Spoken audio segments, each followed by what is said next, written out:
in New York City, Pier 17. Welcome back to Jalen and Jacoby. Jalen Rose, the draft is just 2 days away. The number one pick, Orlando Magic, have still not decided who they're going to pick.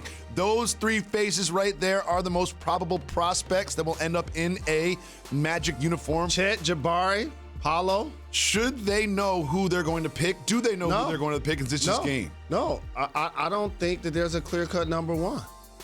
It depends on what you hope to get accomplished. And like I always tell you, when you're talking about the top 5 players, you ain't going to hear we're drafting him to get 9 rebounds and 3 blocks. You drafting somebody in the top 5 that you hope be a perennial all-star. You hope somebody that's going to be a 20-point scorer and somebody that's going to be a face of your franchise for a long time. And Orlando has missed at this. They've missed at this. Like for a team that's had the number one pick so often, you hope to do what the Cavs were able to do. Orlando's got Dwight Howard with the number one pick, Shaquille O'Neal with the number one pick, and they parlayed the number one pick into Anthony Hardaway. That's pretty good. Those are hits. Those are hits. Okay, but you're talking to me about hits in the 90s. Talk to me about some hits in the 2020s. I don't think they're the number one pick. All right, but I'm just saying, like, Orlando, for a team that's drafted so very often in the lottery, like, that's fair to say. You want to make sure that this becomes your franchise. Like, they're still looking for their franchise player.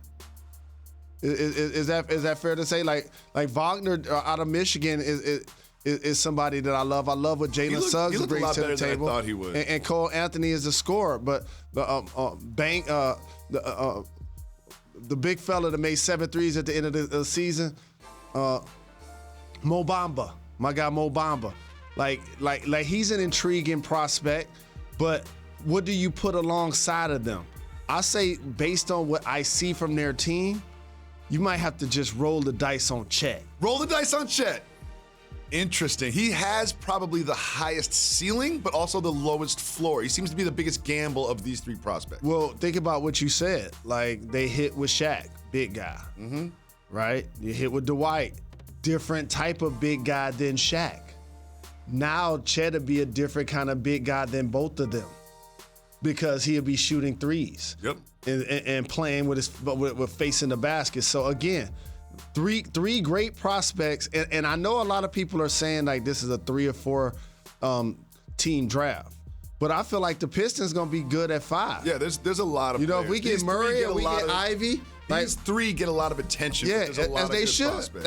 as they should. So one thing about Chet, right? He has a unique body type. We'll say when he was in 8th grade, he went from 6'2" to 6'10" in 1 year. Are you concerned about his frame?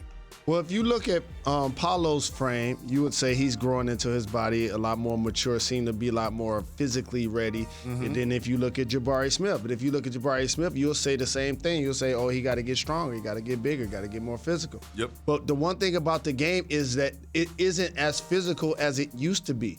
That's why you're able to see smaller guards, thinner guards, able to, navigate in traffic because they don't have to hit the floor as much, and you just can't just be as physical with them. It's the same with the bigs.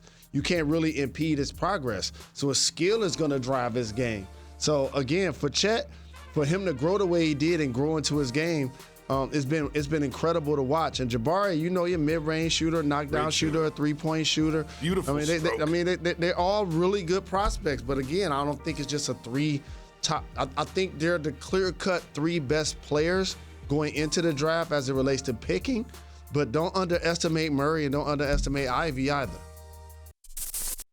Thank you for watching ESPN on YouTube. For live streaming sports and premium content, subscribe to ESPN+.